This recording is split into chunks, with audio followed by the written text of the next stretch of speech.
Okay, now we're now live on YouTube.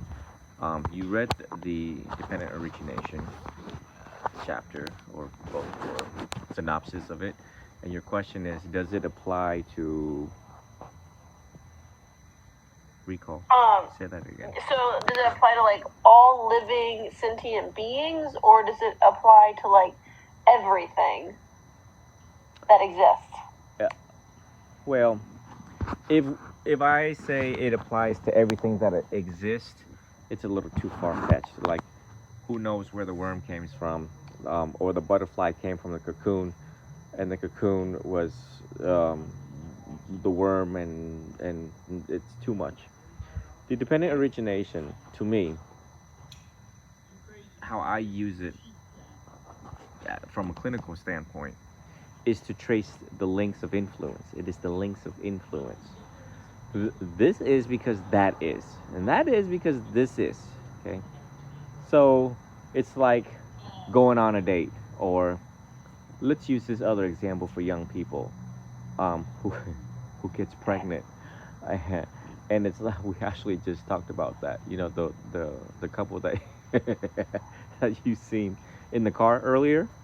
Yeah. They were talking about having kids and not having kids. And then I was like, okay, well, whatever. I mean, I'm with students and they talk about that stuff because they're on that prime time, prime age.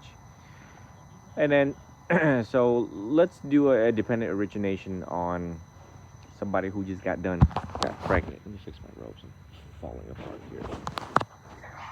Who got pregnant, and then they come to me, and I'm like, how'd you get pregnant? And they're like, well, Venerable, we did that biology thing, male and female, and ta-da, now I'm here. And then I go, all right, well, let's apply dependent origination on the subject and matter, and let's rewind everything. And when we rewind everything, we realize that, yeah, okay, yeah, you got knocked up, I get that. And what were the events leading up to you getting knocked up? Tell me how it all began. And somewhere down the line, the story comes like, well, we met down in the hallway of our school, and then he asked me out, and we texted, we were vibing, and things were great. And then we went to the movie theaters, and while we were in the movie theaters, it was dark, and his hands stretched out, and he was yawning, and he touched my right shoulder, and then eventually, obviously, the hands wander where they shouldn't be, and then next thing I know, we drank some alcohol, and then I winded up in his room, and then I tested positive for pregnancy tests. You see how each links, each if you slow down that story, you can see this is because that is. You see that? This is because Yeah. that is. If you would have never texted him back, it would have never led to the next event. Okay, that makes sense. If you never kissed in that movie theater, which I forgot to put that part in, right? The arm stretches out. The arm stretches out, and then there's contact. So basically, when you look at the links of dependent origination, you see, there's contact, consciousness, awareness of contact, and then that gave rise to desire and clinging and attachment, right? So eventually, you start to see the science of attachment, the steps leading to attachment, the steps leading to clinging, leading to something that is pleasurable. You get what I'm saying? Yeah, so it's almost like, so from kind of what you just explained, it's almost like dependent origination is almost like a very clinical way to break down the cause and effect of events. Right. And you use that to how I use it. I mean, other people use it in whatever ways that they want to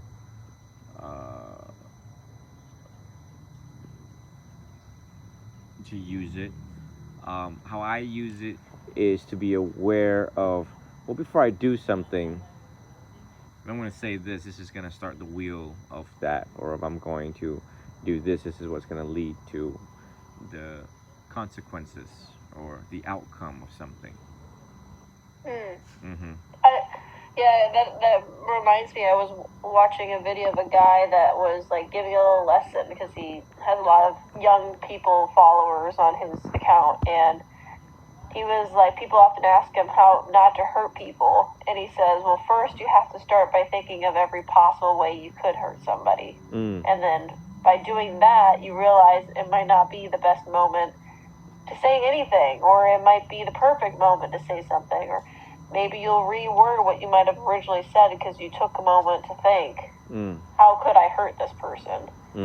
Yeah, I thought that'd be a really interesting way to view it. And then, like, so when you look at the 12 links, which ignorance, fabrication, consciousness, name and form, sixth sense, sphere. So when we just look at the first couple, the first 5 or 6, you can also analyze, for example, anger. And it's like, well, I'm being invited tonight to hang out with certain people, and oh God, stop texting students. And it's like, well, I'm being invited to hang out with some people, but I know that I'm not going to be getting along with certain people in the group just because I have prior information. So then if I willfully, knowingly, and intentionally put myself in a situation where it could spark certain political conversations or conversations that could, get heated, debate, speech and debate, or anger could arise from it. Okay, so I go to this group, this party, whatever the invitation is, and then some things was said. Maybe somebody want to talk about LGBTQIA plus, and they want to talk about, oh yeah, well, I don't think that is right. That is, it should be man and woman. It should not be man and man, woman to woman. God damns all gays, blah blah blah blah. And then of course, and then I get angry because that doesn't align with my values and beliefs. Then I take a lamp and I throw it at somebody and I miss them and it hits the wall. So, so when you look at the dependent origination, you see that number one, out of ignorance, I arrived, and then when the sixth sense base, when you start moving down the line, you see that our senses are activated. This is why a lot of the teachings has to do with the ayatanas, the sixth sense base. And you realize that as a direct result of you activating your senses and absorbing this information, and you made meanings of it, and you started analyzing it, attaching on, clinging onto it, it led anger arose from it. And then as anger arose from it, you acted on this anger. And of course, nothing good happens there after that. There's craving, attaching, and then this cycle repeats itself. Usually, people with anger, there is a cycle that repeats itself. The birth of it, the death of it, the birth of it, and death of it, the repetitiveness, the frequency of it, the recency of it, and they just could never break the cycle of this such anger. Is one example. So when you use dependent origination, you realize that. See, this is why the journaling thing is important, because if you write down, 5 times in 5 months that I'm hanging out with idiots, and as a direct result of hanging out with idiots, I always get angry when I'm with this particular group. And when I'm angry, I say these things, and I get the police called on me, or I throw things, or I'm this, or I'm that. You start to catch yourself, where you realize, oh, look at that. Look at the dependent origination. I started the links of influence. I became this person. I became this mean, nasty person for no reason, or whatever the reason is. So if I would stop doing this, if I would stop hanging out with these ding dongs, maybe my life could be more wise, more intelligent, more productive, rather than wasting my time, energy, and effort arguing with fools. So the dependent origination can apply to things of clinical aspects in your life, something that's real, something that you can see, you can measure, you can, think that how did I get here? Or, the other thing you can apply dependent origination is like police shootings, for example. It's a pretty extreme example right now, tonight, as I'm talking to you.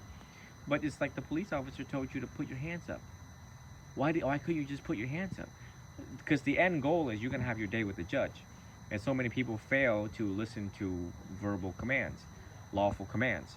And it's like, okay, let's apply dependent origination to this matter.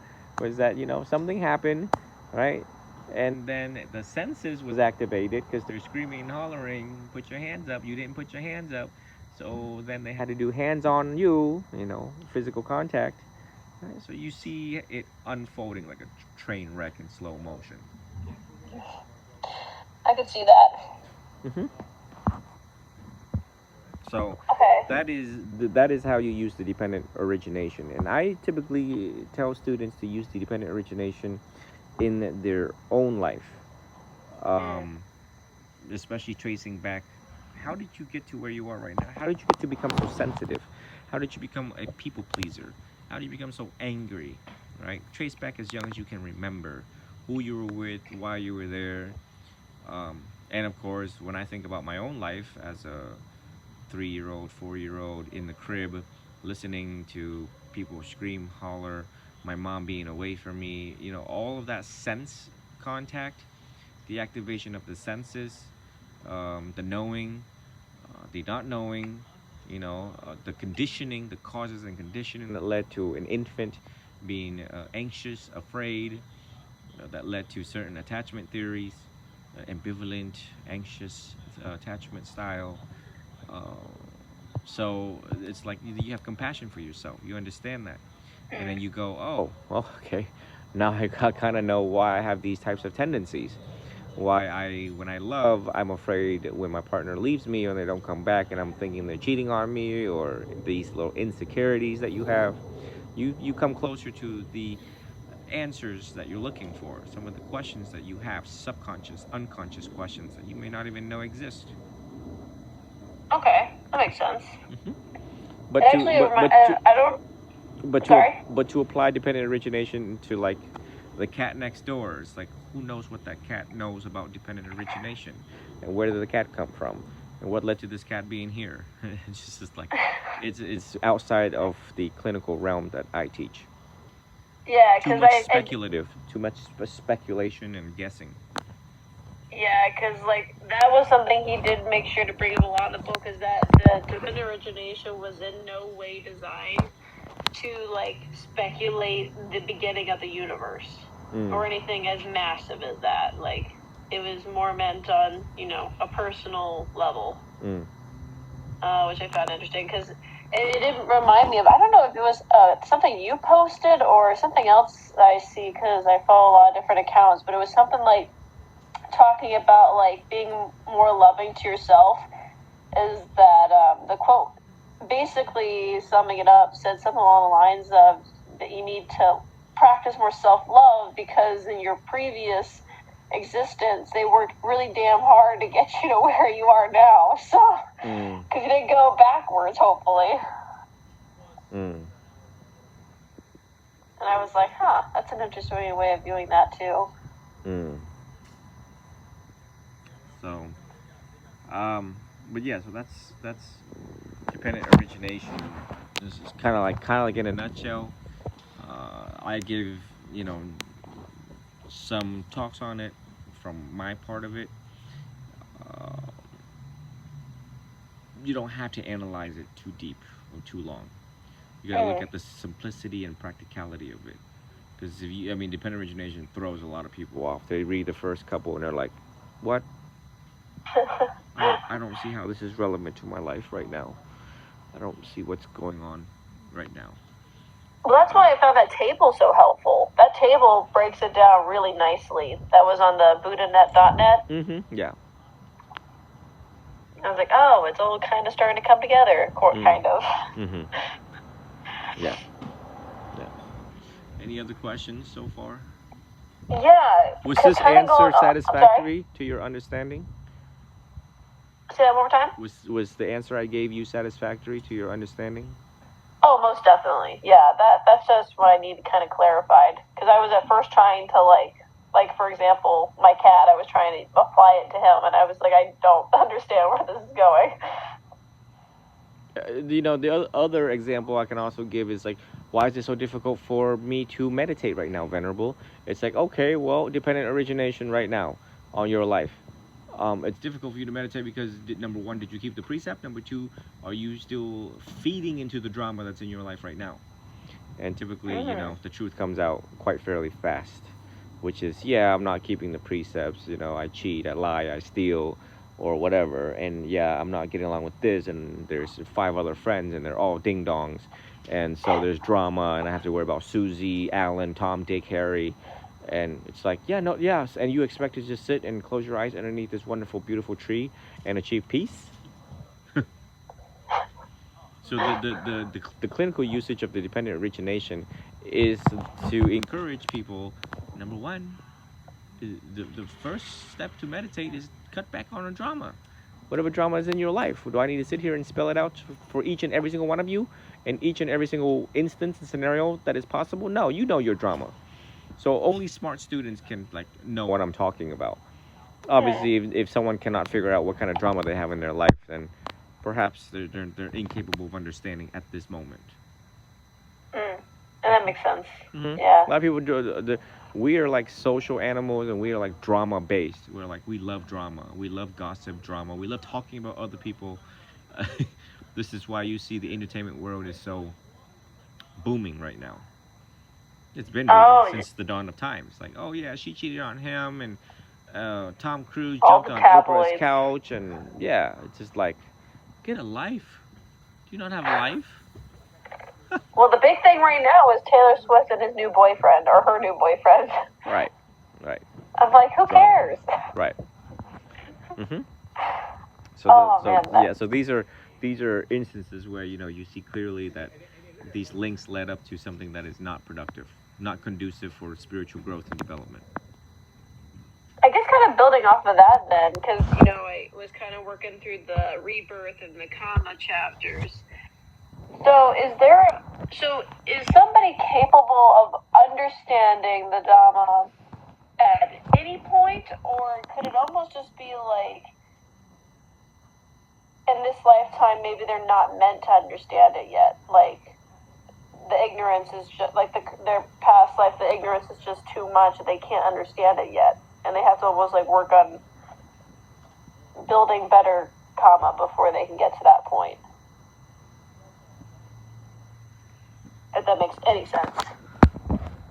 The question is whether someone can have realizations, understanding, at different points in the teachings, or is there like lifetimes that they can't do that? Oh, good question. Good question.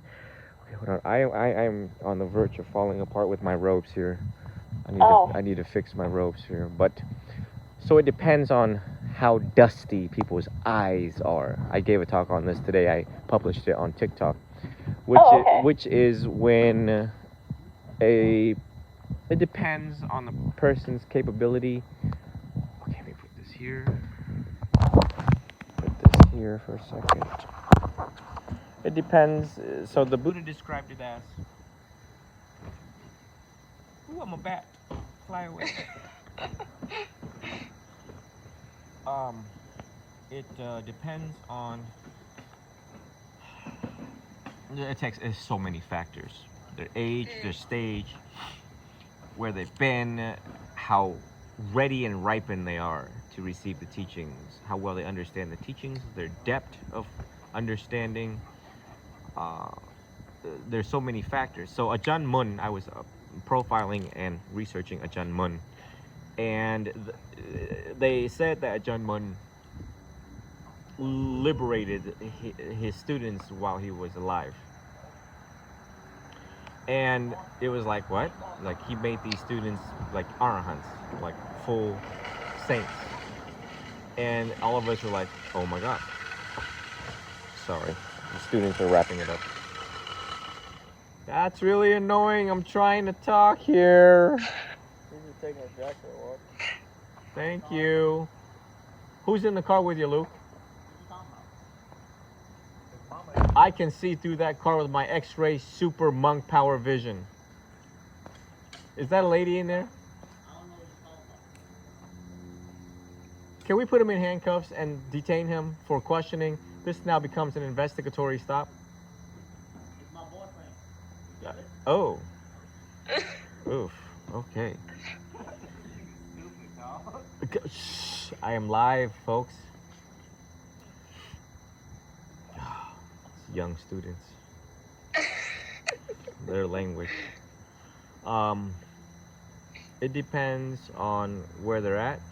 So he, and it also depends on the teacher too, how skillful, authentic, genuine, experienced the teacher is in reaching the student where they're at in life. They have said that during the Buddha's time, even a novice monk could liberate someone with one sentence. And so, but you have to also think, 2,566 years ago, things were probably more simpler and less problems that we have now. Our minds have obviously evolved every century, every millennium. Our minds have evolved for the worst. Actually, it's like we humans. We're very intelligent. We're very generous. We can altruistic and compassionate and all these good things. But and then the opposite side of it is we're very intelligent. We're very stupid. We're very destructive and we're very greedy. So it's a double-edged sword. And so the teachings of the Buddha comes in, and you get someone who is so attached onto themselves. It's all about me, my boyfriend, my family, my money. And then they reach us, and we try to like undo the hairball. It's kind of like a cat swallowing a humongous hairball. And then, you have to like unravel each string in order to make the hairball smaller, untangling the tangle to try to get them to understand the teachings. It's really tough. It depends on the level of attachment, clinging to whatever it is that they're clinging onto. That's the three poison: greed, anger, and ignorance. You look at the ignorance part alone. It is exactly ignorance that fuels the other two. And they're ignorant of what? The Four Noble Truths. How well do they understand the Four Noble Truths? How well do they have faith and confidence in the teachings? Have they tested it out? Do they actually believe in the Four Noble Truths? Do they actually live it? Do they meditate on it? So blessed are those who are able to sail through this life and hear one sentence or a paragraph or read 10 books or 50 books and then become fully enlightened. For some, which could also include monks, monastics, can read 500 books and never become enlightened, and still circle around, hell in their head and never get the point. Okay. So it just varies, and all I can do is use the best available science I know about human psychology and try to reach each student and hear their story and how honest they are to me about their life, their ambition, their struggles, their sorrow, pain, misery, depression. And I use what I use in order to reach them, to liberate them as much as I can. There are 4 stages of enlightenment. So hopefully, I help them enter the first one and the second one. But if they can't let go of sensual pleasures, then they're stuck below the 3. When you become a full-fledged saint, arahantship, then you have also let go of sensual desire, which is the hardest thing to do. Okay, that definitely makes sense. Right. And that's kind of like why it's always so imperative that people work to maintain the precepts and work to try to understand the Noble Truths, because maybe if you can't get it in this lifetime, there's always the next one. Is that my understanding? Yes. Like, that's the ultimate goal, is to work. Well, the other basically thing... keep working at it.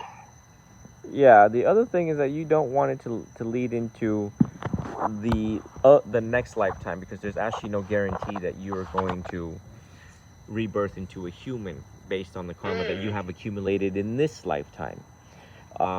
If you accumulated negative karma in this lifetime, if you've hurt someone, if you stole from them, if you did not keep the precept, there is no guarantee. And at the time of your last breath, if you are still clinging on to greed, anger, have ignorance of the Four Noble Truths, then you're most likely going to take unfavorable rebirth. You're playing like Russian roulette, basically.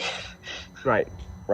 So that's why, the wise monk goes, okay, well, I don't want to come back in this life again, or, I'd rather, take favorable rebirth.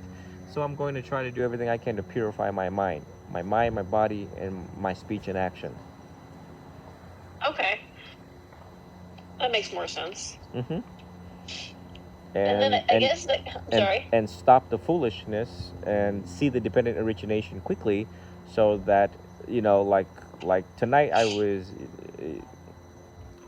with the students, and then we were at a fair, at a very nice fair, and and like very cautious because there's females at the fair, and then I was surrounded by a lot of female students, and of all ages. And I look at them, and they're standing right next to me, and Ty right over there was right next to me.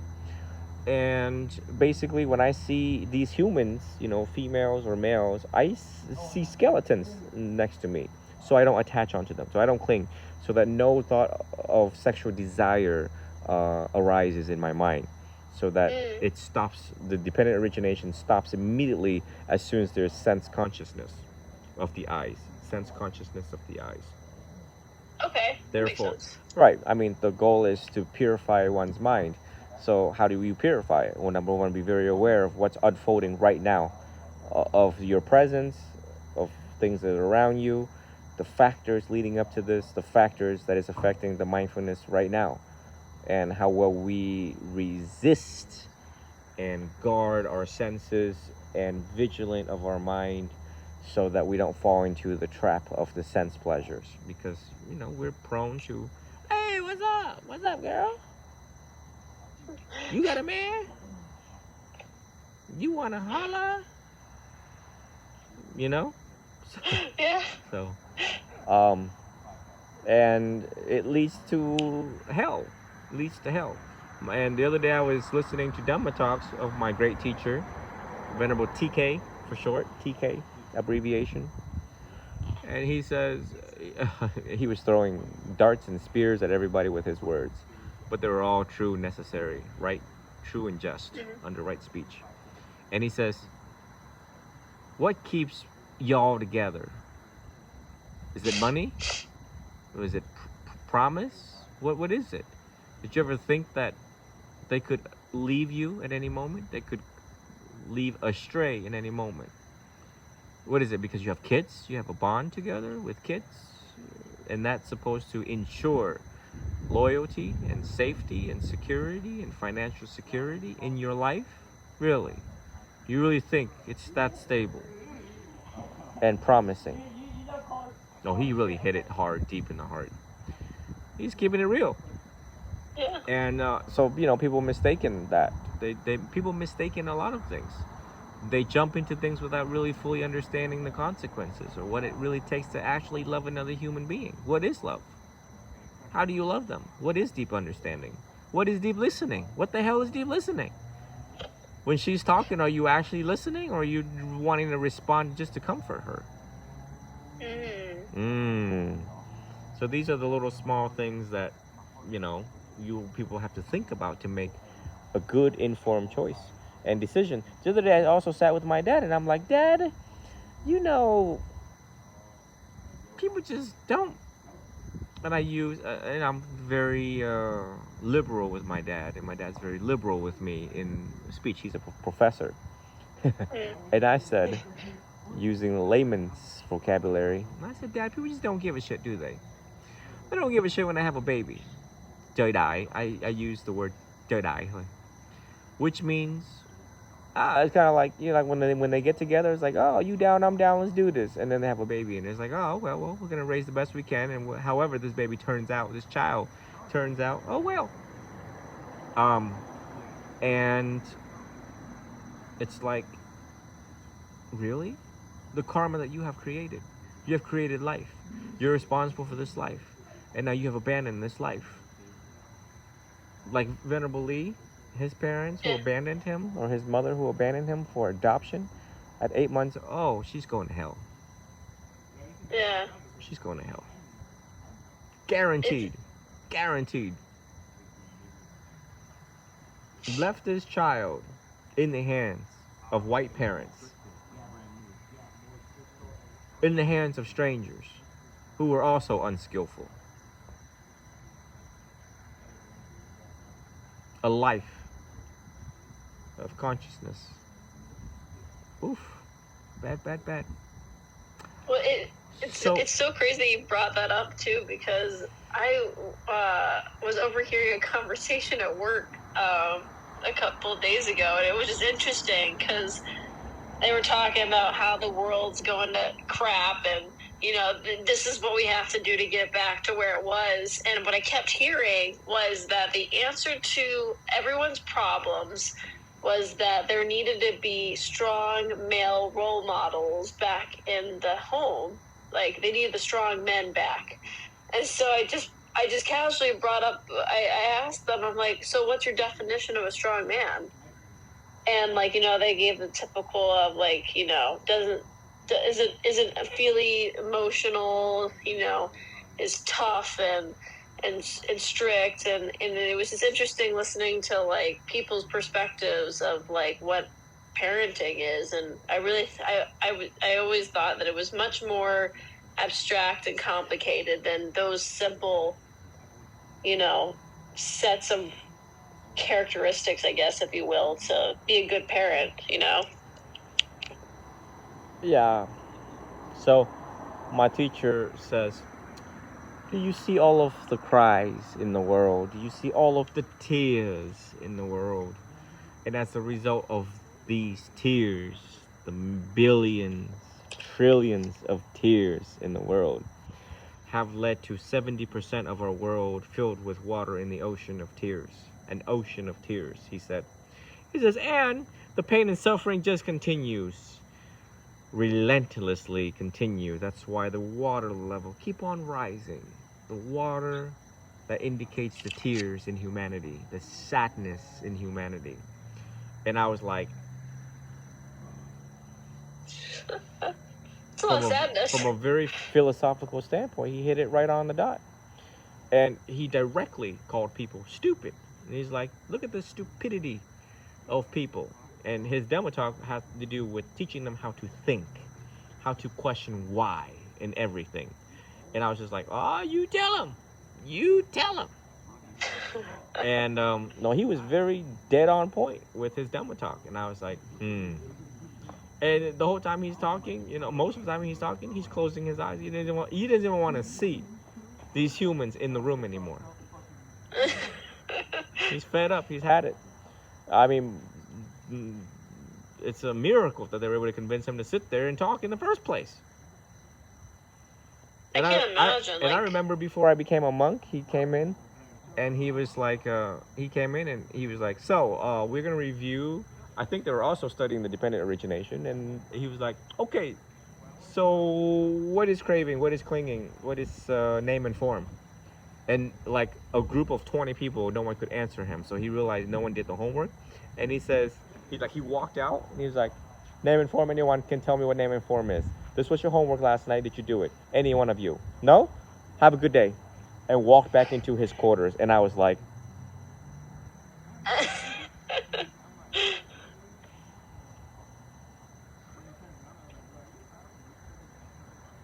wow, that just happened. So, obviously he's probably convinced that no one was going to achieve enlightenment anytime soon if they don't do their homework. He's like, you guys are wasting my time. I'm just going to go back to my quarters. I got studying to do. Yeah. So, any other questions you have? Yeah, I had one more question, and this might be way, way out there, so you could just tell me if I just need to stop thinking about it. But so one thing I kept reading in the dependent origination chapter is that it talked about how the relinking of consciousness is how a new life starts after the previous one has died. But at the same time, they talk about how, nothing's permanent. There's no such thing as a soul or a self. So is there a description of what it is that passes on each life? Because even the Buddha talked about how he could relive his past lives. So what was that connection that allowed him to relive those lives? If we even know, if that's something that we just don't question, then no, we can question it. It's just hard to pinpoint the accuracy of someone saying I relived it. In modern day, a human says I relived those memories, and it's like they based it on images of pictures in their head. It's like, like I've said before, the only time people are fully enlightened or mindful is when they're in love, and when they're in love, they remember every small, tiny details, um, about how they kissed and blah blah blah. And then, years down the road, they're like, yeah, I relived those memories when we were sitting on the rocks, in Hawaii, and so I am reliving those. Furthermore, the Dalai Lama also said, live live. If you live a good life, you will have a good death, because when you're older, you can relive it again, reliving it again. So you're recalling the memories, good memories that you have done, giving more, taking less, compassionate, kind, understanding, so on and so on. Obviously, if you cheat, lie, kill, and steal, if you rob their 32 banks and you remember every 32 banks, the name, the back door where you exited, and the wonderful gold 9mm Uzi that you're always stuffing down your pants while you're robbing these wonderful banks, then these are the memories that you relive. You're reliving these lives that you have lived as a criminal. So when the Buddha recalls his previous life, I mean, who really actually knows? I mean, unless you yourself is a Buddha, only Buddha could know what Buddha is thinking. It's like if you don't have a PhD and someone tells you that they're a researcher, and their dissertation or variances in the research, or significance of variances, or the curve, the bell curve, and all this, and you're like, what are you talking about? There's no way that you can understand that language. So the Buddha being able to read, that's way far-fetched with our concept, grasp, and understanding. What is, and I don't really know where you're reading this from. Usually, if students cite these type of things, I need to be able to like look at it myself to pinpoint, because a lot of authors write it differently. I mean, if they write the biography of the Buddha differently in different languages, in different regions, and different authors, so is the explanation of dependent origination. What is important to know about the dependent origination is that there are these links that connects, and okay, so it's like the new life in the continuous of consciousness. Well, let's slow down in this life right now, and let's look at, once again, going back to hanging out with the five idiots. Okay, so have anything changed in your life? That's the first thing you want to see, ask, or observe, and identify. And if things are similar to what things were before, you have to ask yourself, well, there is a stream of consciousness that is continuing, that is taking rebirth over and over again, the same pattern of thinking, the same pattern of things, same pattern of something. The word renunciation, or dito. So, I'm in robes right now, so it means that Venerable Chidao, dito, dito, renouncing or being a monk means to change. Well, what have I changed? Everything. I've changed a lot my lifestyle. I've changed the way how I think. I've let go of anger. So I have stopped the cycle of suffering as much as I can. I am very aware of how I think, of who I'm with, or what I'm saying, and not putting myself in positions of vulnerability, and the Buddha also gave us instructions to, don't hang out at night. You need to like stay inside. Don't wander out at night. He made sure that we create causes and conditions so that we don't have trouble, so that we create life after life of problems. And life after life also means that death of a thought, birth of a thought, death of an emotion, birth of an emotion. It's like I'm happy for 5 minutes, and then I'm sad the next moment, and I'm happy again. So that's 3 lives right there. Oh, okay. That's 3 lives right there. 3 continuous lives, but they change because of how your thought, the quality of your thoughts are. So we meditate so that we can tap into heaven, which is more serene, tranquil, calm. And work to maintain that for as long as you can. Yeah. So, so About moment always. to moment on a daily basis, second by second, moment to moment, you're just more content. You're more happy. You're more tranquil. Versus always pissed off. Always pissed off about everything. I wake up with back pain. Why the president have dementia? Why we have 2 wars in less than 6 months? Okay, well, okay, you just took like 5 lives right there of complaining. You just created 5 different hell realms in your head because you are not aware of your thoughts and the quality of your thoughts that's leading up to these hells. Yeah, I have a group of friends that keep like wanting to get my opinion on the wars going on right now, and I keep asking them why. What is my opinion or what I think about it going to do? So, you can create 5 realms of heaven, which is I'm grateful that I have 2 eyes today. I'm grateful that I'm able to speak, walk, talk, alive, alert, conscious, and breathing normally. Literally, each word can constitute a different life. You just created 6 different heavenly realms for you because you are so grateful and content and satisfied with what's here. And if you see a bird fly by, you're like, oh my God, I'm so grateful to see a red cardinal fly by as I'm driving to work this morning. He must have said hi to me. Okay. So then my question is, so one thing I have noticed that I write in my journal is that I have slight road rage. We all do. How do you fix that problem? Road rage is number 1, patience, and number 2, lack of deep understanding for the behavior of other people. I mean, have you ever thought that maybe he's trying to pee, he's trying to go use the restroom, or that woman needs to give birth, or he's going to see his wife giving birth? You need to think alternatively, and that's what CBT helps you to do, is think alternatively in situations as such.